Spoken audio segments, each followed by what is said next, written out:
বন্ধুরা, তোমরা সবাই কেমন আছো? আশা করছি ভালো আছো। এই যে চলে এসেছি আজকে আমি ছিন্নমস্তা মায়ের মন্দিরে, দামোদর নদীর ঠিক পাশে। এটা হচ্ছে আমাদের সেই দামোদর নদী। তো এই নদীর পাশেই আছে আমাদের মা ছিন্নমস্তা মায়ের মন্দির। তাই আজকে চলে এসেছি ছিন্নমস্তা মায়ের মন্দিরে। এখানে আসলে সরস্বতী পুজোয় অনেক বড় মেলা পড়ে, তাই ভাবলাম যাই একটু ঘুরে আসি, তোমাদের সঙ্গে শেয়ার করি।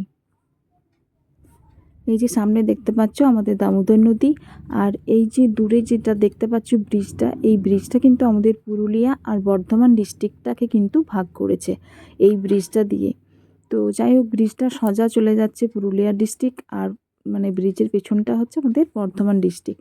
তা আগে না এখানে কিন্তু মরা পোড়ানো হতো, কিন্তু এখন যেহেতু এখানে চুল্লি তৈরি করে দেওয়া হয়েছে, তাই এখানে সেরকমভাবে কেউই আসে না।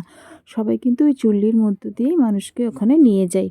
তো আজকে কিন্তু হাওয়া চলছিল, আর যাই হোক নদীর জলটা দেখতে ভীষণ সুন্দর লাগছিল।